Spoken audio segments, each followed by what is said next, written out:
কাট পিসের বিষয়টাই আমি জানতাম না। আমি অনেক পরে জেনেছি যে কাট পিস হতো। কিছু যে করিনি তাই না, অবশ্যই করেছি। ভুল ত্রুটি অবশ্যই হয়েছে। শুধু আদালত প্রাঙ্গণেই শিল্পীরা দৌড়াদৌড়ি ঝাপাঝাপি করে, রিট করে, তাহলে তো আমাদের কিছুদিন পরে সাধারণ জনগণ পাগল ছাড়া আর কিছুই বলবে না। নিপুণ আক্তার যেদিন ইলেকশনে ডিপজল ভাই পাশ করে তার পরের দিন সকালবেলা তাকে ফুলের মালা গলায় দিয়ে বরণ করে কিন্তু নিপুণ আক্তার নিয়েছে।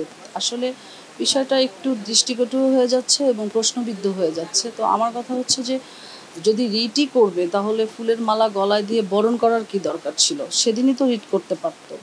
তো আমি মনে করি যে আমাদের পুরা বাংলাদেশের জনগণ শিল্পী সমিতিটাকে অনেক উঁচু পর্যায়ে দেখে।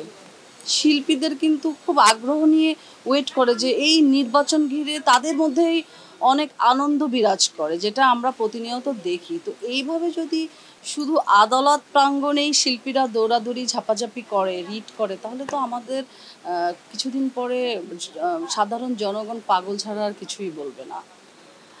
ওয়ালটন এসিতে ইনস্টলেশন একদম ফ্রি।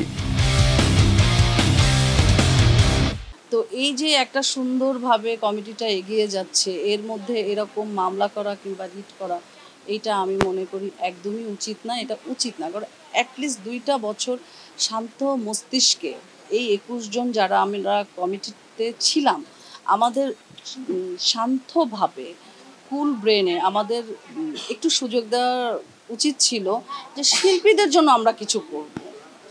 আমি আসলে এটার ঘোর বিরোধিতা করছি। আমি আজকে পলি সৃষ্টি তো আমি এই চলচ্চিত্র দিয়ে হয়েছি, আজকে ইলেকশনে পাশও করেছি আমি এই শিল্পীদের ভোটেই। তো শিল্পীরা টাকা ছাড়া কিছু বোঝে না, এটা তো আমি কখনো ফিল করিনি ওইভাবে, ওই দৃষ্টিকোণ থেকে আমি পাইনি এই বিষয়টা। সো আমি যেহেতু পাইনি, আমি এক্সপ্লেইন করতে পারবো না।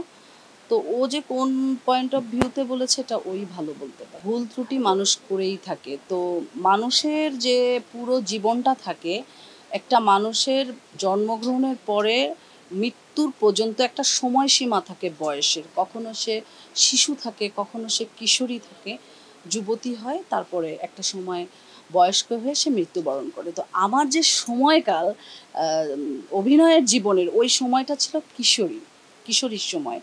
সো একটা বাচ্চা মেয়ে, ছোট মেয়ে, যার বয়স অনেক কম, যার একটা শক্ত গার্জিয়ান ছিল না, একেবারে খুলনার মফস্বল থেকে উঠে আসা আমি, কিন্তু একদম ঢাকা শহরের যে এই চাকচক্যময় জীবন আমরা কিন্তু দেখিনি। আমরা শহরে, খুলনা শহরের একটা ছোট্ট একটা শহরের ভিতর আমার জন্মগ্রহণ। সো ওইখান থেকে উঠে এসে আমি চিত্রনায়িকা পলি হয়েছি। আমার বয়স অনুযায়ী যদি কোনো দৃশ্যে আমি অভিনয় করেও থাকি, কিছু যে করিনি তাই না, অবশ্যই করেছি। ভুল ত্রুটি অবশ্যই হয়েছে। খুব বেশি কিছু করিনি হয়তো, বা কিছু মুদ্রা আমার প্রবলেম হয়েছে, সেটা আমার দোষ না, সেটা হয়তো বা যারা তখন কোরিওগ্রাফিতে ছিল তাদের জন্য। হ্যাঁ, আমি অবশ্যই তখন প্রতিবাদ করতে পারতাম, কিংবা আমি হয়তো বা বয়স যদি আমার বেশি থাকতো, আপনারা দেখবেন ছবিগুলিতে আমার কতটুকু বয়স ছিল। তো আর আমার যদি ভালো গার্জিয়ান থাকতো, অবশ্যই হয়তো বা ওই কিছু সংখ্যক সিকোয়েন্স কিংবা গানের দৃশ্য হতো না। সিকোয়েন্সও না, গানের দৃশ্য বলবো, তাও সব গান না, কিছু কিছু কিছু। তো এটা আসলে কি ওই সময়টার দোষ, আমি বলবো ওই সময়টাই ছবিগুলি নির্মাণ হয়েছে, এবং ওই সময় যারাই ছিল সবাই করেছে। কাট পিসের বিষয়টাই আমি জানতাম না। আমি অনেক পরে জেনেছি যে কাট পিস হতো। কাট পিসের ব্যাপারে মানে আমি জানিই না এই বিষয়টা। সো অনেক দিন পরে জেনেছি। তো যদি কাট পিস যারা করেছে কিংবা কাট পিস ঢুকিয়েছে অনেক মুনাফা লাভের আশায়, এটা তো তারা ঠিক করেনি, এবং সেই সব প্রডিউসাররাও কিন্তু এখন নাই। তো আমি মনে করি যে তখন তো কমার্শিয়াল দিচ্ছিলই, এটা না ঢুকালে তো ওইটাই থাকতো। সিনেমার বাজার তো ভালোই চাঙ্গা ছিল ওই সময়টা।